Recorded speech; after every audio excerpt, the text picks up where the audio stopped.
सिवा यहाँ पे कौन मेरा, यीशु मेरा, हालेलुया, यीशु मेरा। परमेश्वर की ओर से आज का पवित्र वचन है यशायाह की पुस्तक की 60वें अध्याय में से, जिसमें हम हमारे जीवन में परमेश्वर की महिमा, उसके अद्भुत दृश्य और प्रकाश का वर्णन करते हैं। हमारे जीवन में जो परमेश्वर महिमा यानी चमत्कार करते हैं, उनको हम आज जानेंगे। ये वचन लोगों के उद्धार और पुनर्स्थापन यानी कि रिस्टोरेशन की घोषणा करता है। प्रियो, पुनरुत्थान यानी जो बातें और चीजें हमने अपने जीवन में खोई है, उन सब बातों में प्रभु एक रिस्टोरेशन यानी पुनरुत्थान लाने जा रहे हैं इस वचन के द्वारा। प्रियो, परमेश्वर का वचन सच्चा है, जो दोधारी तलवार से भी अधिक नुकीला और तेज है। परमेश्वर आगे अपने वचन में कहते हैं प्रियो कि उठ, उज्जवल हो, क्योंकि तेरा प्रकाश आ गया है और यहोवा का तेज तुझ पर प्रकट हुआ है। प्रियो, जब इस वचन को लिखा जा रहा था ना, तब ये वचन सिर्फ यरूशलेम के लिए नहीं था, बल्कि परमेश्वर ने ये वचन हम सब के लिए दिया था।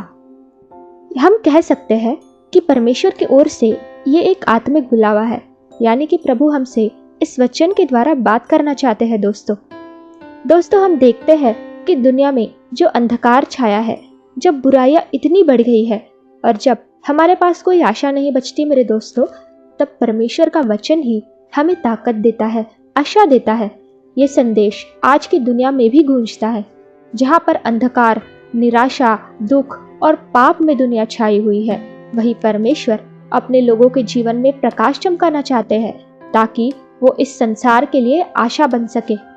आगे हम देखते हैं प्रियो, यशायाह 60 में ये भी कहा गया है कि परमेश्वर यरूशलेम को फिर से ऊंचा करेगा और दूर दूर से राष्ट्र उसके पास आएंगे, सोना, लोबान और भेंट लेकर आएंगे और यहोवा की स्तुति करेंगे। क्या आप जानते हैं कि यह भविष्यवाणी प्रभु यीशु मसीह के जन्म के समय में पूरी हुई थी, जब वो ज्योतिषी लोग पूर्व दिशा से आए थे और बालक यीशु को सोना, लोबान और गंधरस उन्होंने अर्पित किए थे।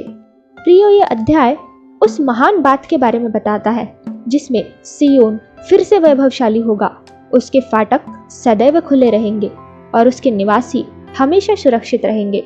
इस वचन का अर्थ ये भी है प्रियो कि सियोन यानी कि जो हमारे टूटे और बिखरे हुए जीवन को दर्शाता है। परमेश्वर इस वचन के द्वारा हमसे वादा करते हैं प्रियो कि वो हमें हमेशा सुरक्षित और समृद्ध रखेंगे और हमने जो कुछ अपने जीवन में खोया है उन्हें पुनर्स्थापित यानी कि रिस्टोर करेंगे। दोस्तों, प्रभु आगे अपने वचन में कहते हैं कि तेरा सूर्य फिर कभी अस्त न होगा, तेरा चांद घटेगा नहीं, क्योंकि यहोवा तेरा सदा का प्रकाश होगा और तेरे शोक के दिन पूरे होंगे। आमीन। प्रियो, परमेश्वर आज इस वचन के द्वारा आपको कहते हैं कि यदि आज आप इस वचन पर विश्वास करें तो निश्चित ही प्रभु आज आपके जीवन में महान कार्य करेंगे, जिसकी अपेक्षा आपने अपने जीवन में कितनी मुश्किलों में की थी। जब दुनिया में अंधकार, बीमारी, चिंता भरी होगी, पाप होगा, तब भी परमेश्वर अपने लोगों के ऊपर अपना तेज और महिमा दिखाएंगे। आज के जीवन में इन वचनों का अर्थ मैं आपको समझाना चाहती हूँ कि तेरे फाटक सदैव खुले रहेंगे। इसका मतलब क्या? यानी कि जो खोया है उसे परमेश्वर फिर से बहाल यानी कि रिस्टोर कर सकते हैं। आइए हम इस वचन की समाप्ति एक पवित्र और शक्तिशाली प्रार्थना से करें।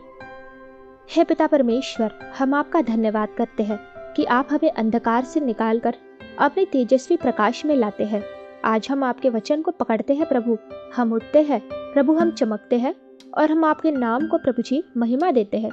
यीशु पिता के नाम में प्रार्थना करते हैं, आमीन।